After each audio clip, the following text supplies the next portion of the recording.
The restaurant had been chosen for its acoustics. High ceilings, plush carpets, and carefully spaced tables created an atmosphere of privacy without complete isolation. Victoria loved an audience, and every performance needed a stage, even if the audience consisted only of wealthy diners murmuring in the background. She wore red. It wasn't a festive choice, it was a declaration of power. I sat across from her, watching her fingertips trace slow circles along the rim of her wine glass. Every movement felt practiced, deliberate, and rehearsed.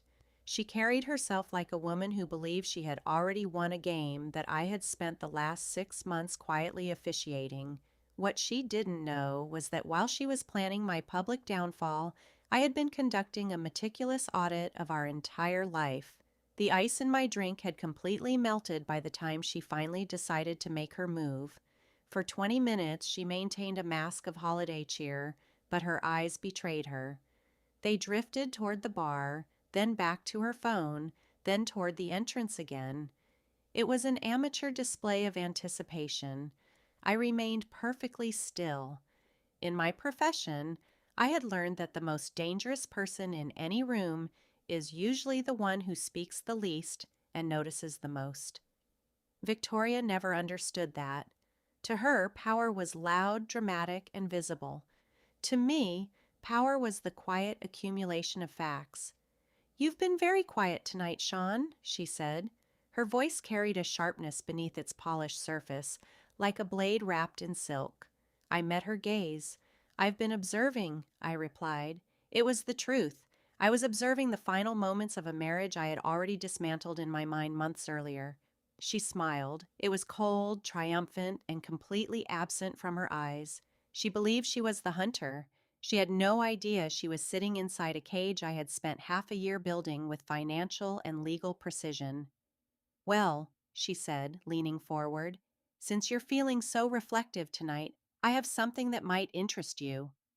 She slid her phone across the white tablecloth. The screen glowed brightly, displaying a series of photographs that required no explanation. Victoria and Oliver Foster, my business partner, my supposed friend. The images showed them together in a luxury hotel suite I had personally paid for during a conference she claimed was connected to charity work. I didn't flinch. I didn't even pick up the phone. I looked at the pictures, then back at her. "Is this the moment where you tell me you're leaving?" I asked.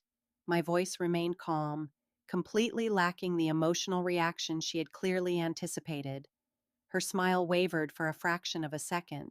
She wanted chaos. She wanted outrage. She wanted me to beg, yell, or lose control so she could validate the story she had already written about me.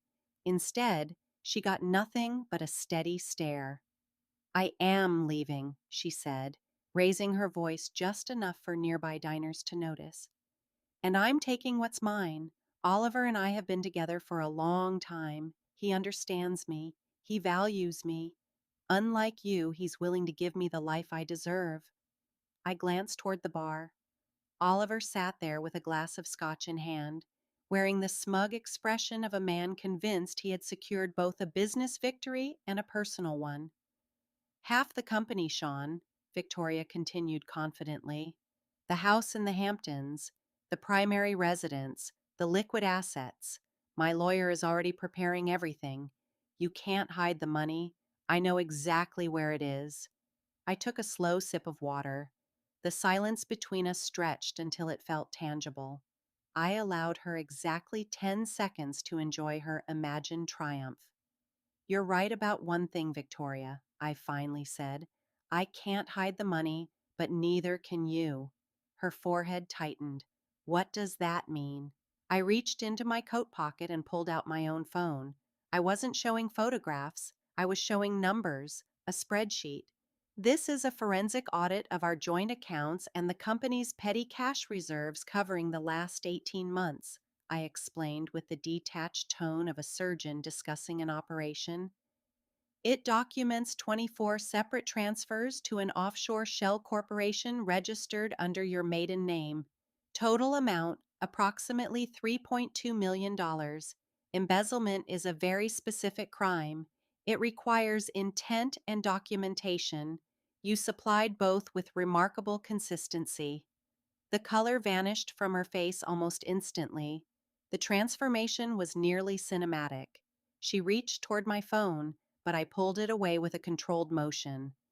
I also reviewed Oliver's recent financial filings, I continued. It appears he assisted you in moving those funds through his consulting firm. That creates a fascinating combination of conflict of interest, wire fraud, and conspiracy. I tapped my screen.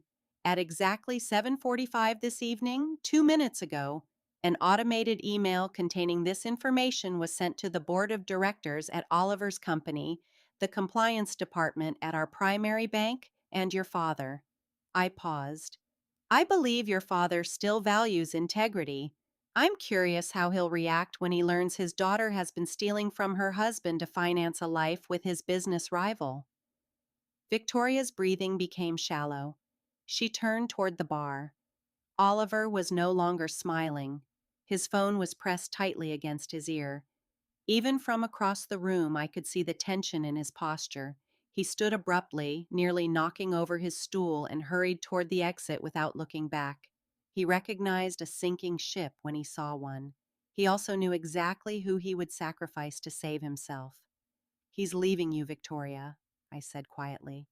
"Not just this restaurant, the entire equation. He can't afford to be connected to a fraud investigation. It would destroy his career. You were useful while you were my wife. Now you're simply a liability."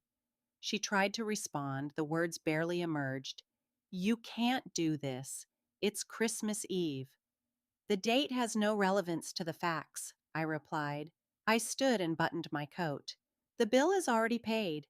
I'd suggest finishing your wine. You're about to receive several very important phone calls." I didn't wait for an answer. I walked out into the cold night air and felt a clarity I hadn't experienced in years. The following weeks became a lesson in systematic collapse. Victoria moved out within 48 hours. She attempted to contact me repeatedly, but every communication was redirected through my attorneys. When evidence is absolute, there is nothing left to discuss. The divorce wasn't a negotiation, it was a surrender. Because of the financial misconduct, the fortune she expected to claim disappeared almost overnight. Assets were frozen, investigated, and eventually redistributed to recover the losses caused by her own greed. Oliver Foster didn't fare any better. His board acted with the speed and efficiency of a guillotine. Within a week, he was removed from his position. I purchased his remaining shares for pennies on the dollar. Months later, I sit in my office surrounded by a silence that no longer feels heavy. It feels peaceful. People often ask how I remained so calm, how I could watch someone I once loved destroy her own life. The answer's simple. I didn't destroy her. I merely turned on the light. She had already chosen the path herself. People like Victoria believe life is a series of stages and performances. What they forget is that eventually the spotlight fades. When it does, all that remains is the record of what they did in the dark. I am not a vindictive man. I am simply a man who values balance. And on that Christmas Eve, the scales finally returned to zero.